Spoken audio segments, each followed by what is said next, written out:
Okay.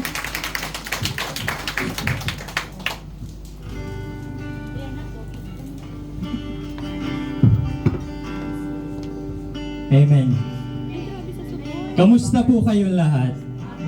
Amen. It's good to see you po dito sa ating Friday service. So marami ako nakikita mga bagong mukha. Yung ngayon ko lang po sila nakita. Sino po dito yung first time lang po naka-attend ng aming gawain? Amen. So palampakan po natin si Lord for our new soul for today. Talaga namang ang Panginoon ay sobra-sobrang magbigay. We did not expect this number po na we will exceed in 50. Kung alam po namin siguro nagpunta tayo sa mas malaking lugar. Amen? Napakalapit nyo na po sa akin, siguro isang line na lang. Isang line na lang, wala na akong tatayuan dito para preach ng salita na meron pa daw po second level, sabi ni Brother Hezekiah. Sabi po ng ating moderator kanina, madami daw pong inaantok. Totoo po ba yun? Inaantok po ba po tayo? Mali lang po ng sagot.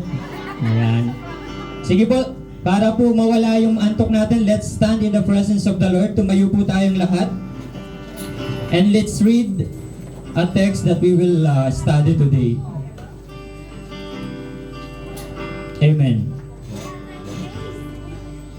Okay na po ba? May upuan po ang lahat? Okay po ang lahat? Wala pong nasisikipan, wala pong nasisiksik? Dahil kung meron pa po tayong space sa kusina. Ayan, sige po, let's read the text that we will study today. It said, "But the angels said to them, 'Do not be afraid. I bring you good news of great joy, and it will be for all the people." Sabihin nyo nga po sa katabi nyo, "Do not be afraid." Sa kabila naman po, "Do not be afraid." Sa likodan nyo naman po, "Do not be afraid." Amen. Amen. That is the message of God to someone today. Amen. Huwag po kayong matakot. Amen. Huwag po kayong matakot dahil ang Diyos po ay nasa atin. Ang sabi po doon, meron daw pong magandang balita. Sabi doon, there will be a good news of great joy. Tingnan nyo nga po yung mukha ng katabi nyo kung may joy or great joy. Nakangiti po ba siya? Mostly nakangiti yung iba. Pero yung iba, ewan ko lang. Ako din po, hindi ako palangiting tao. But this time po, this day, I will give my smile po for this message. Amen. Gusto ko masaya po tayo ngayong araw. Amen? Because that is the message of God today, that we will have a great joy. And sabi po doon, that will be for all the people. Sa lahat daw po ng tao. So kung kayo lang po ay first time, baguhan lang po naka-attend, this great joy ay para din po sa inyo. Amen? Hindi lang po ito para sa mga regular attendees ng iglesyang ito, but also for you who is first time who attend our service today. This great joy. Amen? Palakpakan po natin ang Panginoon. Let's be excited to the Word of God. And let's pray. Let's ask the guidance of the Holy Spirit in our reading and our studying time. Let's pray. Hallelujah, Father God in heaven, truly you are amazing, O God. Truly you are faithful, you are sovereign, O God. You are a giver, Panginoon Lord. Lord, today, as we remind ourselves, Panginoon Lord God, that there's a Savior come in this world, Panginoon Lord God. Samahan niyo po kami ng iyong banal na Espiritu, Panginoon Lord God, that what we will study today, Panginoon Lord God, is in line to your word, Panginoon Lord God, and it will change life, Panginoon Lord God, of your people in this church, Panginoon Lord God. Lord, we invite your holy presence, your Holy Spirit to move right now, Panginoon Lord God, to everyone of us here in this hall, Panginoon Lord God, that they may feel you, O God, that they may feel your love, that they may feel your peace, Panginoon Lord God, that this place is an extraordinary place, Panginoon Lord God. It's not an ordinary church, Panginoon Lord God, but in this place, O God, your presence is residing, Panginoon Lord God, in this morning, Panginoon Lord God. Samahan niyo po kami, Panginoon Lord God, for the entire service and to the second part of our Christmas party, Panginoon Lord God. May your name be glorified. In Jesus' name we pray. Amen and amen. Sige po, palakpak po para sa Diyos. Ayan, sige po, makaupo na po tayo. Hindi po tayo magsasayang ng oras dahil alam ko po, mas excited pa po yata kayo sa second part. Saan po kayo excited? Sa first part or sa second part? All part. So all part you are excited. Amen? Sino ba naman di may excite? Napakadaming regalo dito sa unahan, di ba? So hindi na lang natin alam kung kanino mapupunta itong mga regalong ito. But before we go in our second part, mag-aral po muna tayo ng salita ng Panginoon. Amen? Bago po tayo maging masaya, ang pag-aaral din po ng salita ng Panginoon ay masaya din po sa ating buhay. Amen? Amen. So this morning po, we will study about this text in Luke chapter 2, verse 1 to 12. Sino po dito nakakaalam ng story of Christmas? In the first Christmas, how Jesus born? Where Jesus born? And when Jesus born? May makakasagot po ba sa akin dito kailan po pinanganak ang Panginoong Jesus? Ulit po, kailan po pinanganak ang ating Panginoong Jesus? Meron ako naririnig December 31. Meron namang December 25. Meron namang nagsasabi ang lugar ay sa Sabsaban, sa malamig na lugar, sa Israel. Amen. So ay gusto ko lang pong i-correct itong katuruan na ito. Biblically speaking po, there's no December 25 mentioned in the Bible. Wala pong December 25 na nakasulat sa Biblia na kapanganakan ng Panginoong Hesus. Amen? So ayun po ang katotohanan. Kung hindi nyo pa po nababasa ang Biblia, we here as a church, we are depending always on the Scripture. Then this is the question, bakit tayo nagsiselebrate ng Christmas ng December 25? Kung hindi naman pala birthday ni Jesus on that exact date. Kung tatanungin nyo po ako ng ganun tanong, tatanungin ko din po kayo, so kailan tayo magse-celebrate that Jesus is come on this world? Amen? It should be every day of our life. Christ was born in our life. Amen po? So biblical speaking po, hindi po December 25 ang birthday ni Jesus. There's no record po actually nung exact date ng birthday niya. But we as a Christian po, we are celebrating it same as other nations celebrating it. Because this is our faith. Alam niyo po, ang Diyos po natin, He is an all-knowing God. Amen? Alam niya po ang lahat. And if this Christmas that we are celebrating is for Him, not in other person or not other thing, He will be glorified. Amen? Ito mo pananampalataya ko dyan, if this Christmas is wrong, noon pa lang tinapos na ng Diyos ang selebrasyon na ito. Way back 1,000 years ago. But if your celebration is focused on Jesus, to the main thing, to the main reason of this celebration, it will glorify God. Amen po?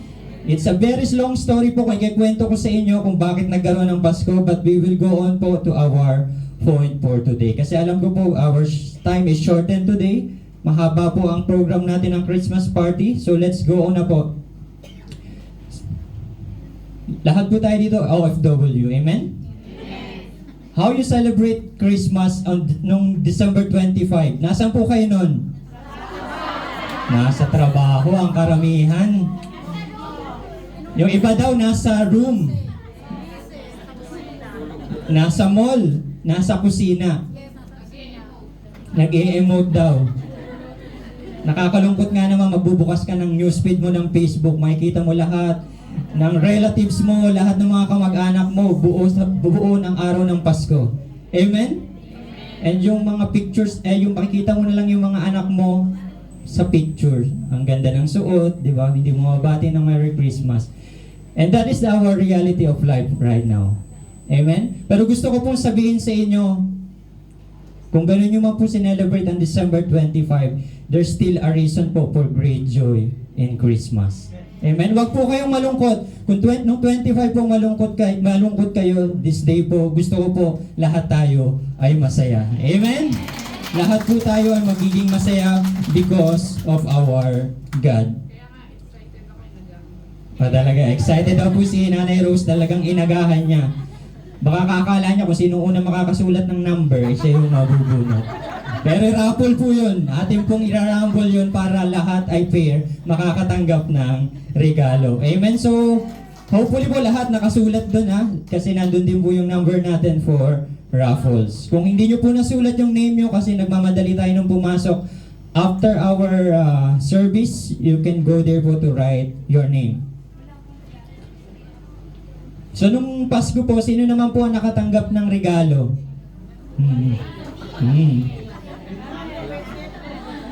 Sana lahat nakatanggap ng regalo ng araw na yan. Sana all daw, sabi. Sino po nakatanggap ng gifts? Ito, may pag-asa tayo dito. Sino nakatanggap ng greetings? Yung bumati sa inyo ng Merry Christmas. Ayan, hanggang bati lang. Merry Christmas. Greetings lang, walang gifts. Pero wag po kayong mag-alala. Alam niyo po ngayong umaga, lahat po tayo ay magkakaroon ng regalo. Amen? Yung regalong yun, maya natin malalaman kung anong klaseng regalo yung matatanggap natin today. Amen po? So, yung iba, greetings yung natanggap. Ang matindi pa, may kasunod na QR code. Alam niyo yung QR code? Merry Christmas, Ninang. Send nyo na lang po sa GCash ni Mama. Diba? Ngayon po, kahit nasa abroad ka, wala kang ligtas sa papasko sa inaanak mo. Tama po? Dahil ngayon, ano po ng technology natin. GCash lang ngayon. Ayan. So hopefully hindi po kayo na-stress nung araw ng Pasko dahil marami nagsisend ng GCash sa inyo. Ayan, meron pa akong question. Yung December 2025 po ba is joyful sa inyo or stressful? Sabi nung iba is stressful. Sabi po ng iba is joyful. So hindi ko na po papataasin yung kamay nyo kasi alam nyo po sa sarili nyo kung naging masaya kayo nung araw ng Pasko. Amen? Sa mga first time po dito nag-OFW, alam ko po kung gaano kabigat yung unang Pasko nyo na nasa abroad kayo. Ako, nung unang Pasko ko din nung OFW po ako, talagang tutulo ang luha mo eh. No? Kahit na mag-celebrate ka ng Christmas, ikaw lang mag-isa. Amen? But alam niyo po, ang pinagpapasalamat ko po sa Diyos na tagpuan ko po ang iglesyang ito. Every December 25 po, marami po akong kasama dito. Malaki po yung pamilya natin dito. Amen po? So hopefully po, hindi stressful ang inyong Christmas. So ang title po ng message natin today is The Great Joy of Christmas. The Great Joy of Christmas. So this message po is short lang. Sige, Nikki, pababa ako. 3 things lang po yung tatalakayin natin. Meron pong 3 katotohanan that God displayed during Christmas Day. The first Christmas that happened, which is the birth of Jesus. Ano po yung first one? Gusto ko pong tandaan nyo itong 3 points na to. Dito lang po tayo iikot sa buong message natin. Number 1 is, God is sovereign. Number 2, God is faithful. And number 3, God's greatest gift is Jesus. Sino po ang greatest gift ng Panginoon? Jesus. Is Jesus. Amen po. So dito lamang po tayo magpo-focus. So start po tayo na number 1. Ang sabi po, God is sovereign. Pag sinabi po nating sovereign, what it means? Alam niyo po ba ang meaning ng sovereign? Do you know the meaning of the word sovereign?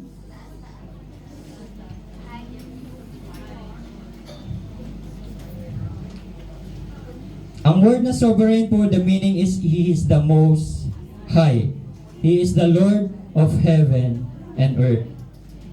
Second thing, He is subject to none. Pag sinabi po natin na ang Diyos natin ay sovereign, hindi po siya under kahit kanino. Alam niyo po yun, tayo as a employee or tayo as a mga nagtatrabaho po dito sa Oman, we are under po sa ating mga boss. Amen? Sa ating mga amo. Yung paglabas ng alam po natin today. Amen? Pinagpaalam pa natin sa kanila, boss, pwede ba akong mag-day off? Pasko naman po sa amin sa Pilipinas ngayon. And praise God po, pinayagan po tayong lahat. Amen po? So, ayun po yung sinasabing you are subject to someone. Hindi ka po pwedeng gumawa ng bagay nang wala niyang pahintulot or permission. But the God we serve, the God we believe, He is not subject to anyone. He can do anything po sa ating mga buhay. Hindi niya po kailangan magpaalam kahit kanino. Kung gusto kanya pong pagpalain, He will do it. Amen? Kung gusto niya ka po kayong itaas ng antas ng pamumuhay, He will do it. Amen po? Ayaw niyo po nun? Ayaw niyo po na itaas kayo ng Panginoon yung antas ng pamumuhay niyo? Amen. Hopefully po, gusto niyo rin po yun. Because that is the will of the Lord sa ating pong mga buhay. Ayun po yung ibig sabihin ng sovereign. And ito ba po, ang sabi po dito, none can hinder Him. Pag sinabi po nating sovereign ang Diyos, wala pong pwedeng pumigil sa Kanya. Amen? Kahit sino pa po yan, kahit sino pang hari o presidente ng kahit anong bansa, he cannot stop God for what He is doing in our life. Amen po?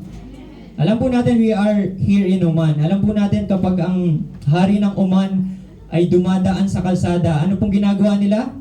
Sinasarado nila lahat ng road. Kung di nyo pa po na-experience, kami po nagtatrabaho sa labas. Minsan, late kami pumapasok sa trabaho kasi sarado lahat. Bawal dumaan because dadaan ang hari nila. Ganun po ka-powerful ang isang king. Pero gusto ko pong sabihin sa inyo, kahit sino pa pong king, kapag Diyos po ang may gustong gawin sa buhay natin, hindi niya po ito mapipigilan. Amen po? Sige po, palakpakan po natin ang Diyos. Sige, buksan po natin yung ating scripture in Luke chapter 2, starting verse 1. Ano po ba nangyari nung unang Pasko? Paano pinanganak si Jesus? Gusto ko pong kuhain yung account ni Luke. Kasi si Luke po, kapag nag-describe siya sa Bible, napaka-specific. Dahil ang trabaho po ni Luke that time is, he is a doctor. Siya is si Dr. Luke. So in the book of Luke, ito po ang sabi niya, in those days, Caesar Augustus issued a decree that a census should be taken of the entire Roman world. For the entire Roman world. Sino pong pamilyar sa pangalan na yan? Narinig niyo na po ba yung pangalan yan? Si Caesar Augustus? Sa mga nag-aral po ng history, you will hear it. Means, gusto ko pong sabihin sa inyo, ang kapanganakan po ng Panginoong Hesus ay totoo. Ang pangalan po ni Caesar Augustus ay nakasulat sa history. Means, the birth of Jesus is true. Hindi lang po siya once upon a time. Alam niyo po yung once upon a time? Yung parang mga fairy tale lang, inimbento lang ng author na mayroong pinanganak na baby boy na ganito. Hindi po siya. Totoo po siyang nangyari sa ating kasaysayan.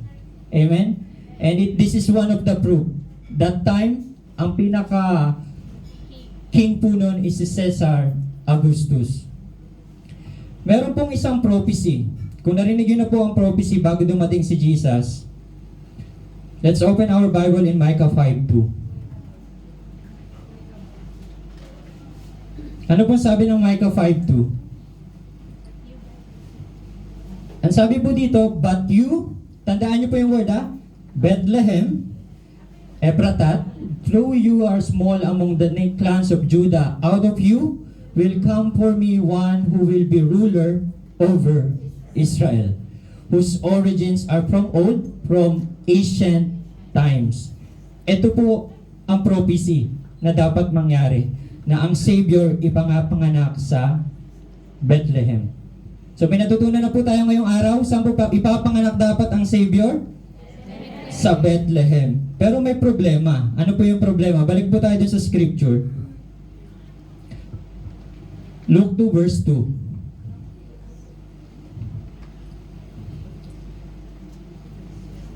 sabi dito, this was the first census that took place while Quirinius was governor of Syria. Sige, continue po tayo.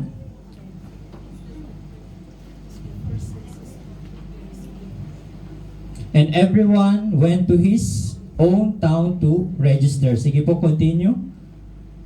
So sabi dito, so Joseph also went up from the town of Nazareth in Galilee.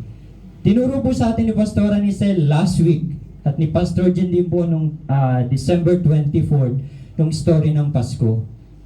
Nung na-receive po nila yung mensahe that si Mary ay magko-conceive through the Holy Spirit, nasa ang lugar po sila ni Joseph? Nasaan po sila? Sila po ay nasa Galilee in Nazareth. Ngayon, itong problema, kung doon nakatira si Joseph at saka si Mary, paano mangyayari na yung Savior ipapanganak sa Bethlehem?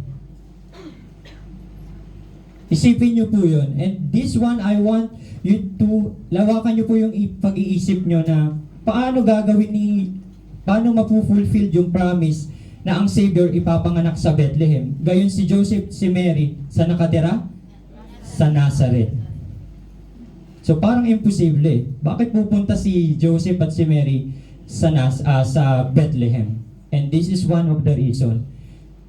Yung king po that time, naglagas po siya ng decree. Continue po tayo. Ang ginawa po ni Joseph, sumunod po siya. He went there to register with Mary, who was pledged to be married to him and was expecting a child. Tandaan po natin, hindi pa po kasal si Mary and Joseph that time. Engaged pa lang po sila. Mostly near to be married. And that is the life. Alam po natin yung kung ano yung pinagdaanan nila. Nung nalaman ni Joseph na buntis si Mary, gusto niyang hiwalayan so that Mary don't have a public disgrace. But hindi po yun nangyari. Sige, continue po tayo. While they were there, the time came for the baby to be born. Ito po yung story kung bakit si Jesus po, ang ating Panginoong Jesus, ay sa Bethlehem pinanganak. Kasi pupunta po sila doon para magparehistro si Joseph and Mary. And alam naman po natin, kapag pinaparehistro po ang purpose po kasi ni Caesar that time, kanya pinaparehistro yung mga tao is para saan? Sa taxation. Para lahat po ay magbabayad ng tax. And yung tax po ba nararamdaman natin ngayon? This is real. Amen? Nung unang panahon pa po, meron ng tax. Lahat ng tao nagbabayad ng tax. That's why, ang pagkapanganak po ni Jesus ay totoo.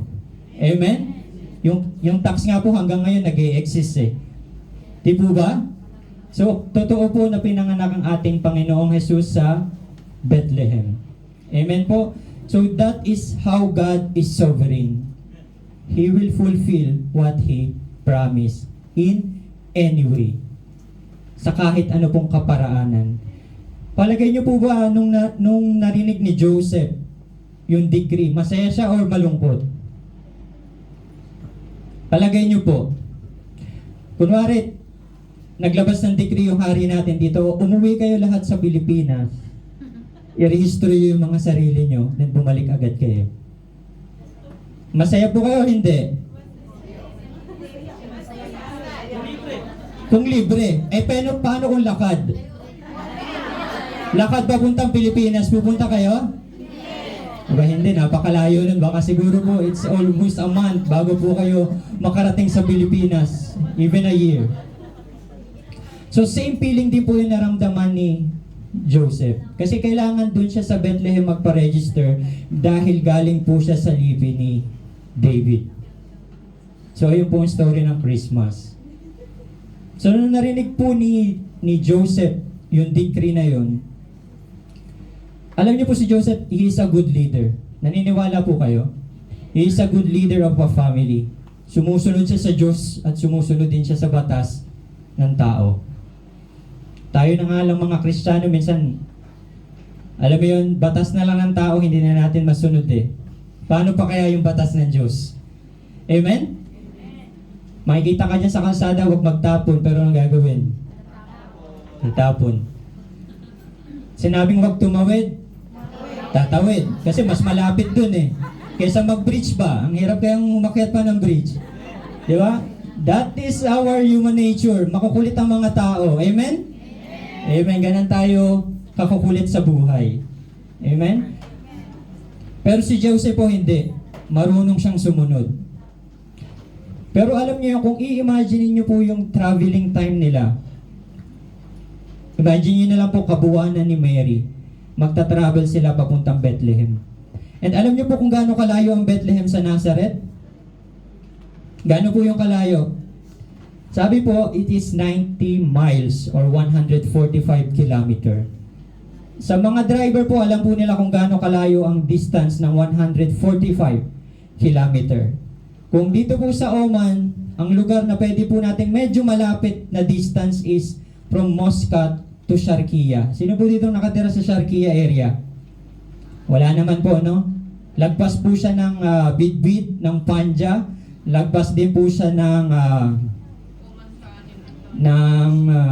anong place yun? Kakalimutan ko.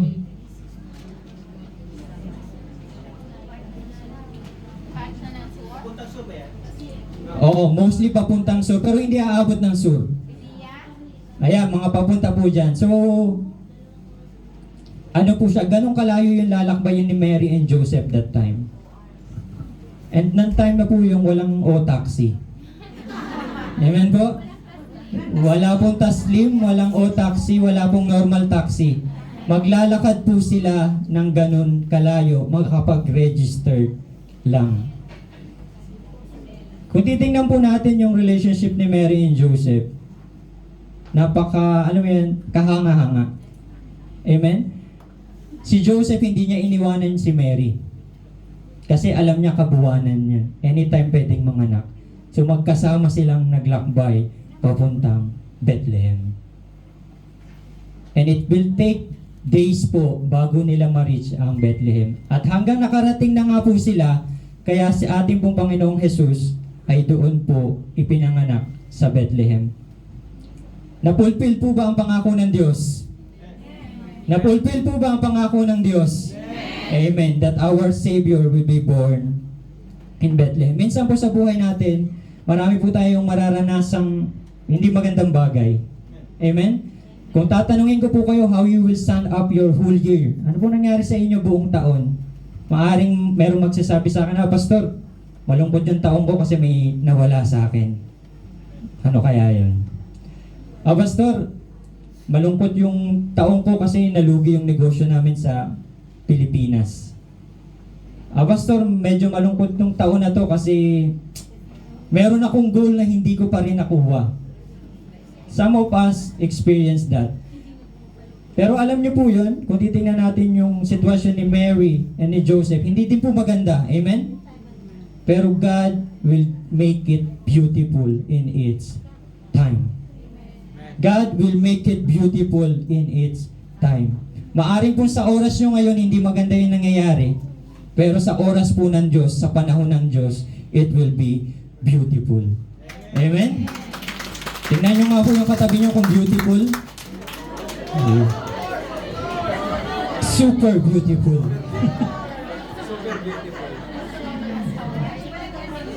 Napakagagandang nilalang ng Diyos. Amen?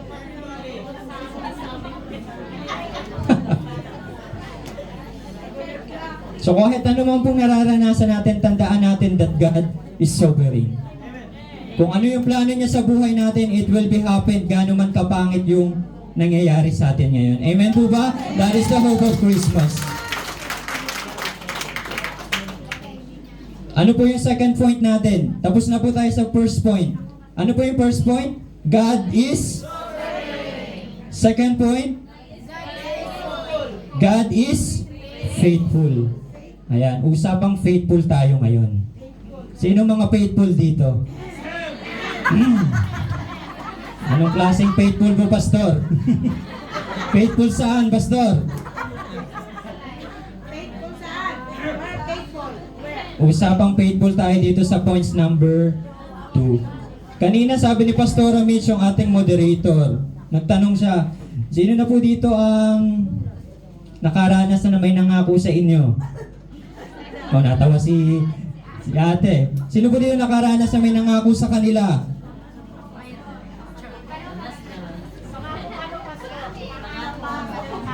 Pangako sa'yo? Paglalaban ko? Sige po, let's open our Bible in Numbers 23:19. Isa pong katotohanan that God displayed during the first Christmas, that God is faithful. Ang sabi po ng verse na ito, napakagandang verse po. God is not a man that he should lie, nor a son of man that he should change his mind. Ayan, sino po dito yung pabago-bago ng isip? Mamaya gusto ko, mamaya ayaw ko. Ang sabi po doon, that he speak and then not act, does he promise and not fulfill? Sabi po dito, ang Diyos daw po ay hindi katulad ng tao na sinungaling. Hindi po katulad ng tao na sinungaling. Ulitin ko po. Sino po dito nakapagsinungaling na? Aba, ayaw nyo magtaas ng kamay, bahala kayo. Hindi pa po kayo nakapagsinungaling in your entire life?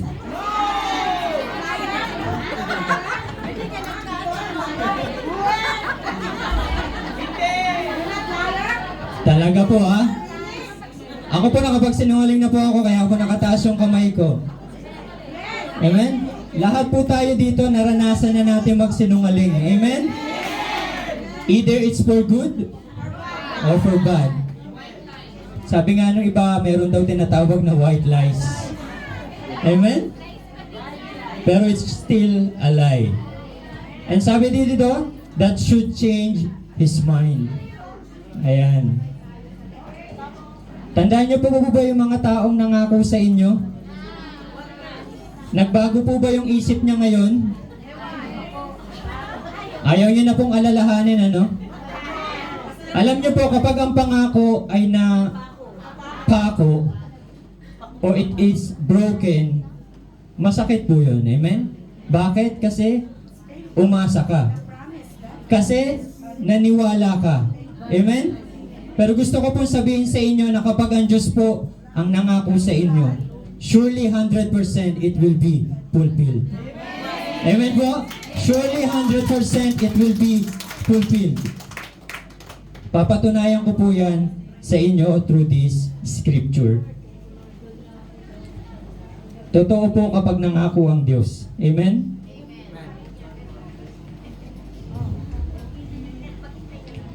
Sige, let's open our Bible po in the book of, gusto ko lang pong patunayan ang Diyos hindi sinungaling. Sinabi niya po sa Genesis 3:15, ang Savior daw po will be a seed of human. Genesis 3:15. Sabi dito, and I will put enmity between you and the woman, and between your offspring and hers. He will crush your head, and you will strike his heel. So this is one of the promise of God na ang magiging tagapagligtas na darating ay sa anyo ng tao. Amen. It's fulfilled or not? It's fulfilled because of Jesus. Pinanganak po siya bilang tao. Amen?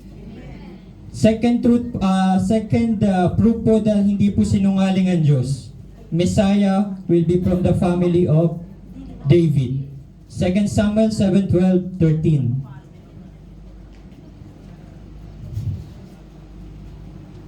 Ayan, sige po, may time pa po tayo. Kailangan matapos ko po ito bago mag-11, maximum 11:30. Sabi dito, when your days are over and you rest with your fathers, I will raise up your offspring to succeed you, who will come from your own body, and I will establish his kingdom. Next po.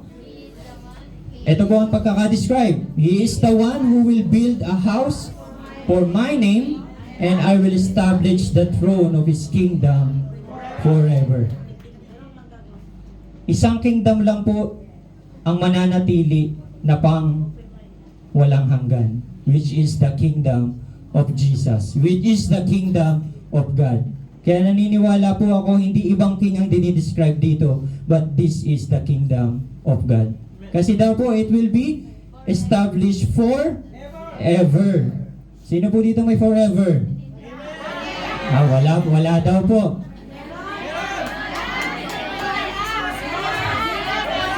Di ba? Marami nagsasabi yung forever daw nila si Jesus. Amen. Si Lord yung forever natin. Amen? Sabi nga kasi yung tao, nagbabagong isip, no? Kasi yung tao, minsan, sinungaling. Di ba? So, ang forever natin ngayon is si Jesus. Sa Diyos lang po may forever. Amen? Amen. So, ganun po yung isa sa mga katotohanan in this Christmas. God is sovereign. He is powerful. Kayang-kaya niyang i-orchestrate ang buhay natin just to bring you to His plan. Just to bring you the best. Amen? Second thing po, He is faithful. Kapag nangako po siya, gagawin at gagawin niya yun. Amen? Kaya huwag po kayong malungkot kung hanggang ngayon nandito pa rin po kayo sa Oman. Maaring pang-5 Pasko nyo na dito. Pang-6 na Pasko nyo na dito. Ako po Walong Pasko ko na po dito sa Oman this year. Kung di po ako nagkakamali. More than 7 years na po kasi ako dito. So 8 years na po ako dito nagpapasko sa Oman. Amen? Pero ngayon po hindi po ako nagpapasko ngayon mag-isa. Amen? So kasama ko po yung aking may bahay.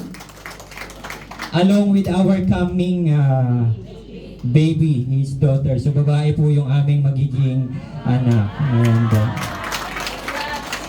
salamat po. So, kung ano po napil ni Joseph that time, ganun din po yung napipil ko ngayon. Amen? Kapag naglilihi yung asawa niya, di ba? Sigurado ako, meron din silang ganung moment ni Mary. Ibili mo ko nito. Gusto ko nito. Di ba? Wag lang po. Wag mo naman bigyan ng idea maglihi sa iPhone. Hindi natin kaya yan. Amen. So, kung titingnan po natin yung journey ni na Mary that time, hindi po talaga madali. Amen? Biruin mo, lakad sila pupuntang Bethlehem. Kami na nga lang po, minsan nakakalimutan ko, buntis kong asawa ko, napapabilis yung lakad ko. Hihilahin niya, kung ibagalan mo naman, alam mo namang buntis ako. So, ganun din po yung scenario that time. Nag-travel po sila ng mabagal lang, mostly, kasi kabuwanan ni Mary, no? Amen. So, God is sovereign, God is faithful. God is faithful. Ngayon ang tanong, naniniwala po tayo na ang Diyos ay faithful. Ngayon, meron po akong tanong sa inyo. Ano pong pangako ng Diyos ang pinapaniwalaan nyo sa buhay nyo na mangyayari? Amen. Jeremiah 29:11. For I know the plans I have for you, declares the Lord. Plans to prosper you and not to harm you, to give you hope and a future. Amen. Sino ba po? Sino may pangako sa kanila ang Panginoon na still they are claiming? Ay, isa lang po yung may pangako ang Diyos. Tinanong po ito kanina ni Pastora Michelle. Baka kasi naniniwala tayong God is faithful, pero wala tayong alam na pangako ng Diyos sa buhay natin. Isaiah 60:22. The time is right. I, the Lord, will make it happen. Alam niyo po, kung babasahin po natin ang scripture, ang Biblia na meron po tayo, napakaraming pangako po ang Diyos. And sometimes it help us po sa ating mga buhay. Kapag tayo po'y nawawalan ng pag-asa, gusto na nating sumuko, magbasa lang po tayo ng salita ng Panginoon. Dahil ang mga pangako niya po ay nandito at totoo. Amen? So ako po gusto kong i-share yung dalawang life verse na pinangahawakan ko. Matthew 6:33, ano pong sabi doon? Seek ye first the kingdom of God and in all righteousness, and all these things will be added unto you. Bakit po yun yung life verse na gusto ko? Kasi alam niyo po, lumaki din po kami sa mahirap na pamilya. Hindi po kami mayaman sa Pilipinas. And wala naman pong mayaman, kaya nga po lahat po tayo OFW dito eh. Kung may mayaman dito, baka naglilibang-libang lang. Gusto ko lang mamasyal sa Oman. Di ba? Pero wala po. So, that is my hope and faith sa Panginoon na kapag pinili ko siya, kapag inuna ko siya, lahat po ng kulang sa akin ay kanyang idadagdag. Amen? Lahat po ng pangangailangan sa buhay ko, kanyang ibibigay. Amen? Ano pa po? Joshua 1:8. Do not let this book of the law depart from your mouth. Meditate on it day and night, so that you will be careful to do everything written in it.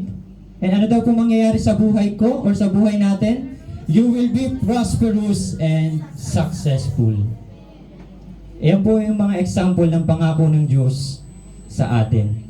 Kaya I encourage everyone po, kung wala pa po kayong pinangahawakang pangako ng Diyos, read the Bible. Read the Scripture. Alam niyo po, sa New Year's Eve, meron po tayong gagawin after the service. Lahat po tayo ay kukuha ng God's promises for the whole year. At yung pangako po yun ng Diyos ang pangahawakan natin sa buong taon. Huwag po kayong mag-alala kung hindi po kayo makaka-attend ng January 31 ng gabi. We will reserve po yung the rest of the God's promise para po on the first service natin ng January, makabunot din po kayo makakuha din po kayo nung God's promise. Amen po? Amen. Sige, palakpakan po natin ang Diyos. Huwag niyo pong kalimutan yung pangako ng Diyos. Kalimutan niyo na po yung pangako ng ex po. Hindi naman po siguro ex. Kalimutan niyo na po yung mga pangakong napako. Amen? Yung di na nangyari. Pero huwag niyo pong kalimutan ang pangako ng Diyos sa buhay niyo. Amen po? Because He will fulfill it. Amen po? So last na lang po, last points. Ano po yung first point natin? God is... Second, God is faithful. And third one, eto na. Sinong gustong regalo? Sinong gustong regalo? Ayaw niya yata eh. What gift? Ay, ayan na, translate yun na nga lang. Nakalimutan ko, may Myanmar nga baladayo. Ayan, sino gusto po regalo? Mostly lahat po tayo gusto natin ng regalo. And our third point is, God's greatest gift, sino daw po? Jesus. Bago po natin i-discuss si Jesus, kunwari meron po akong regalo dito. Hindi ko po alam kung kanino to. Number 31. Kanino po kaya to? No, hindi po.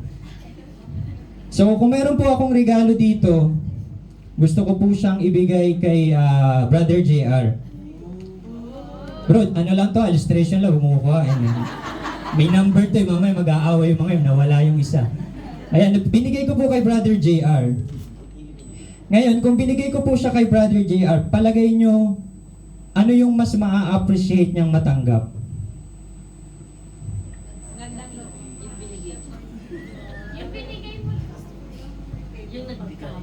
Eto po, ulitin ko illustration ko. Kapag po tayo nagbibigay ng regalo, ano yung una nating naiisip na ibigay sa kanya? The best? Ano ba po? Prayer daw? Gold? Trust? Ano trust po? Trust. Trust po, trust. Tiwala. Pero mostly po, kapag nagre-regalo tayo, gusto natin bigyan yung may birthday, yung kinasalan, or yung baby. Ang ibibigay po natin yung bagay na wala sa kanya. Ganon po tayo mag-isip ng pangre-regalo natin. Iisipin natin, ano ba bang bagay yung wala dito kay Brother JR na pwede kong ibigay? Kasi kung marami siyang gold, bibigyan mo pa ba siya ng gold? Hindi na kailangan. Amen? Kung marami naman po siyang damit, bibigyan niyo pa po ba siya ng damit? Hindi na. So mostly, kapag nagbibigay po tayo ng regalo, is yung wala dun sa tao. And alam niyo po ba, today, this is a message of God, meron po sa mga buhay natin na kulang. Amen? Meron pong wala sa buhay natin that God wants to fill it. That wants God to give it to you. Amen? Which is Jesus. Ganun po tayo, maa-appreciate nyo po ang regalo. Second thing is kapag kagamit-gamit. Amen? Kapag magagamit nyo siya sa inyong buhay or sa inyong pang-araw-araw na buhay. Kaya nga mas gusto nyo yung nung nagpakasal kami nung misis ko, sabi ko, normally naman kasi mga nireregalo sa kasal, ano? baso, plato, kaldero, rice cooker, kaldero, mga kutsara, arenola. May nagregalo po ba ng arenola sa inyo nung kasal nyo?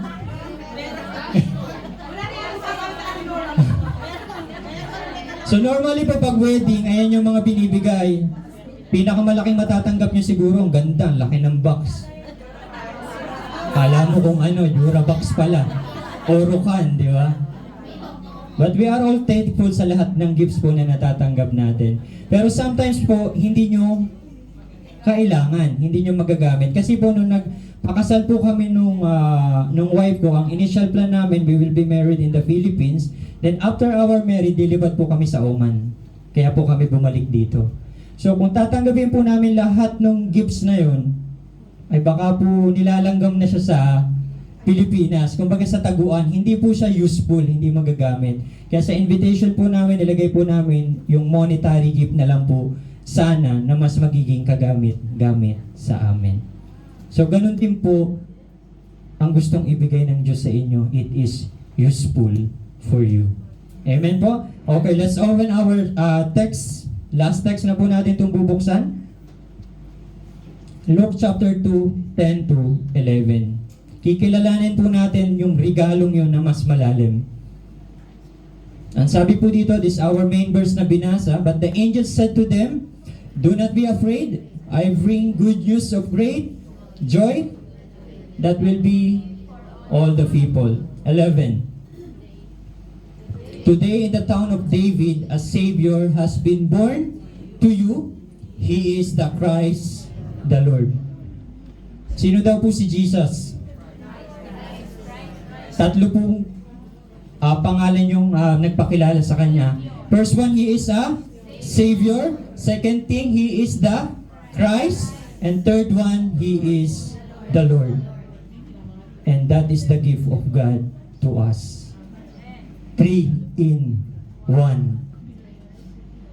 Kailangan mo ng tagapagligtas, it is Jesus.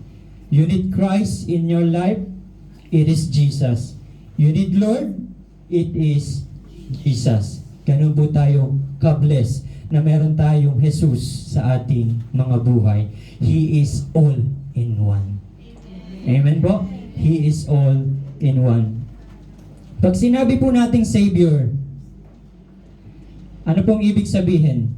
Sa Tagalog, syempre, tagapagligtas. Lagi siyang nandyan para tayo ay iligtas. Pero saan nga ba tayo kailangang iligtas ni Jesus?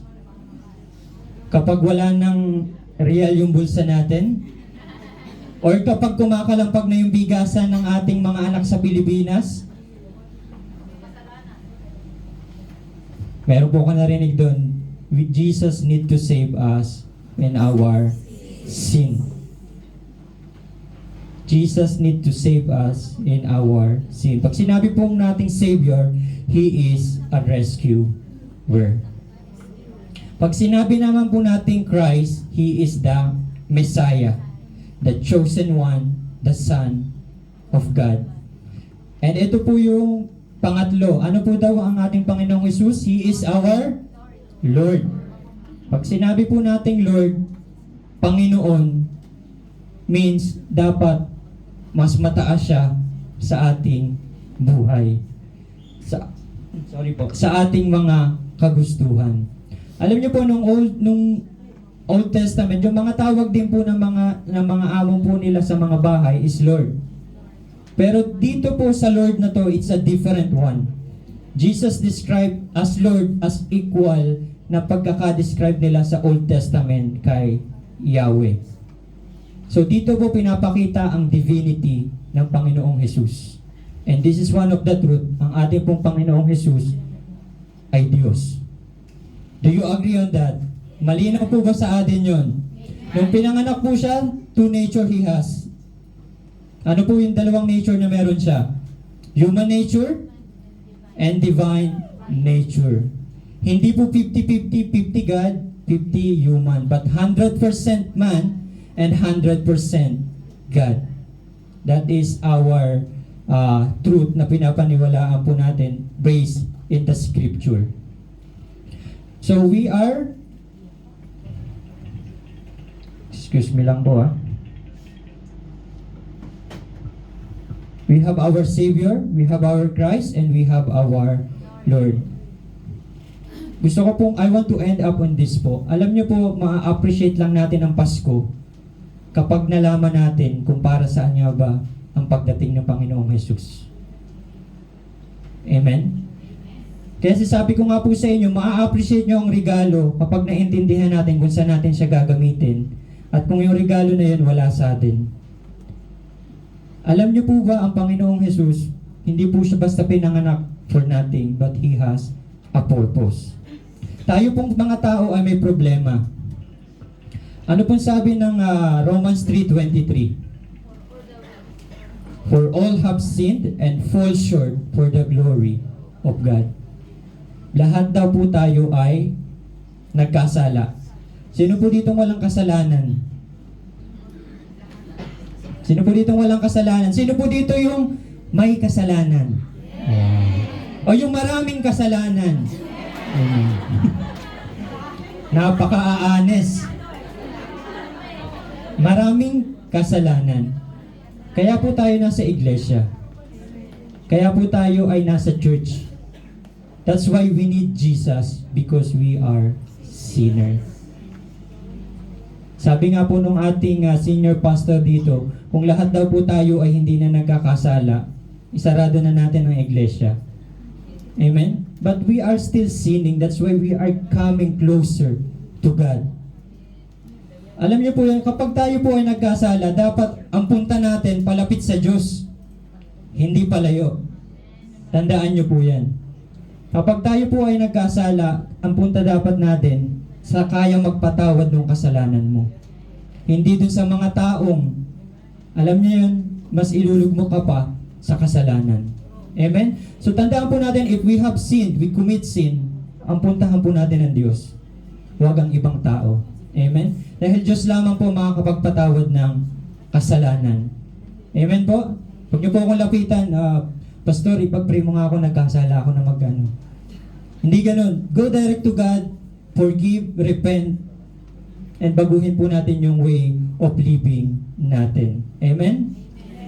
Kasi alam niyo po ang sin, it is our self-will versus God's will in our life. Lagi po yung maglalaban. Lagi po yung maglalaban sa ating mga buhay. Ano pong sabi pa ng Romans 6:23? This is all basic verses of the Bible na maaring narinig na natin or first time nyo pong narinig. This is one truth. Romans 6:23. Sabi po natin lahat po tayo ay makasalanan. Lahat po tayo ay nagkasala. Yung iba maraming kasalanan. Gusto ko pong linawin ha. Yung iba konti lang yung kasalanan. Siguro papasok siya sa langit. Ako madami, siguro 70-30. Or kaya, bibase natin sa age. Sino ba dito ang pinaka-bata? Amen. Dami. Sino dito ang pinaka-matanda? Ayan, maraming matanda. Pwedeng sabihin natin si nanay, ay ito, 50-50 ito makapasok sa langit kasi matanda na to. Marami na tong ginawang kasalanan. Amen?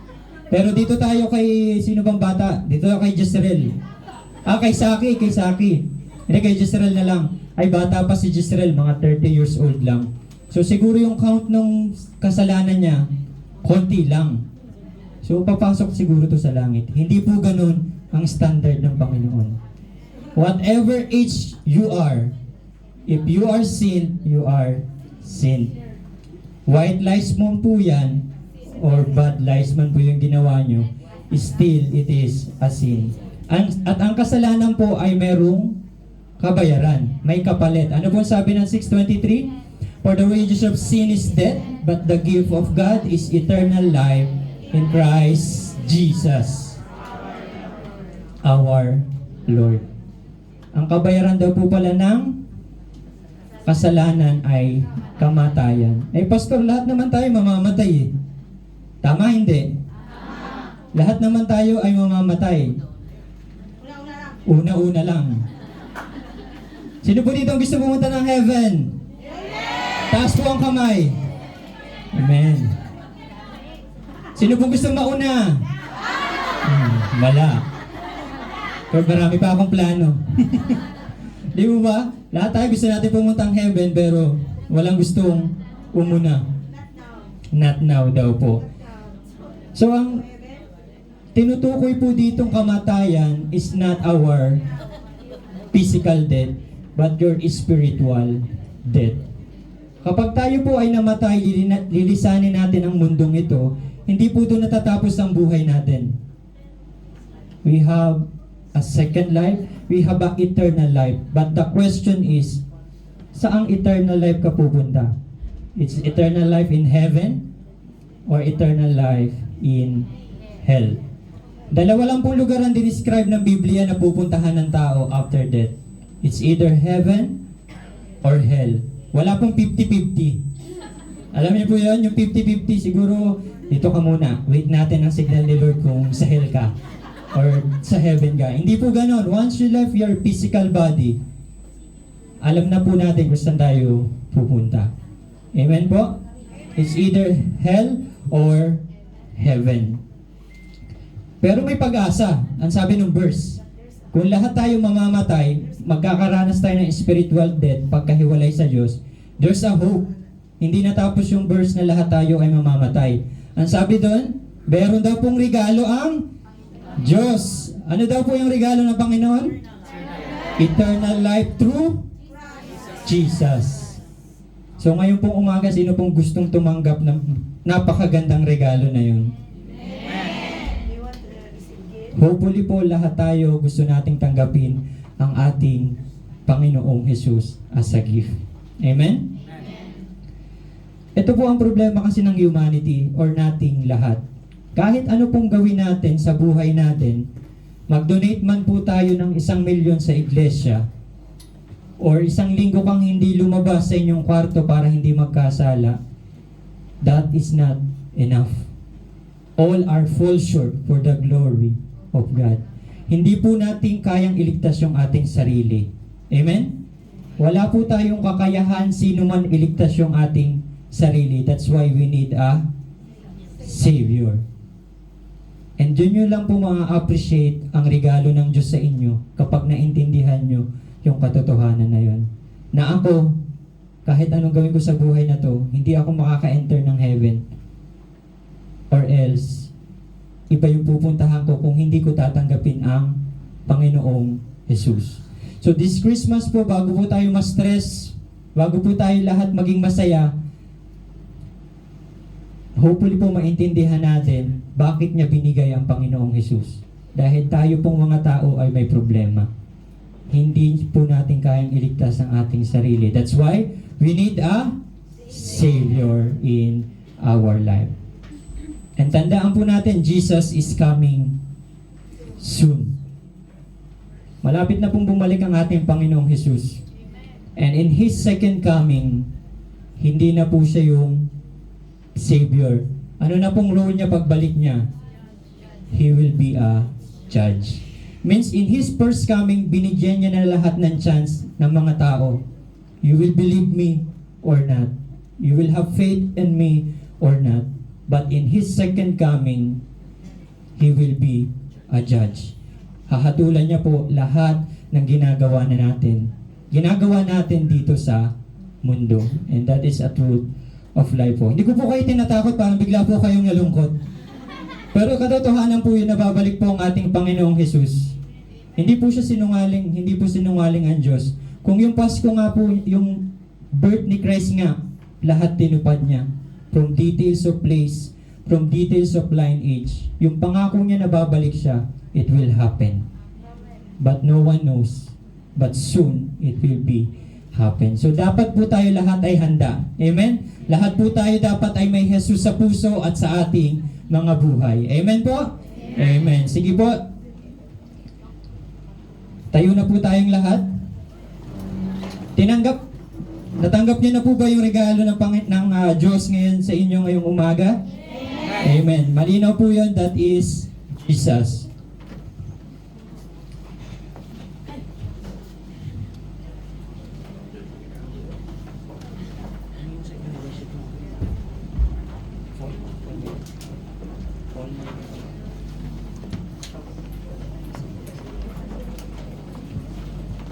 Ayan, sige po. Sige, batiin niyo po yung inyong mga katabi ng Merry Christmas. Merry Christmas. Amen. Amen.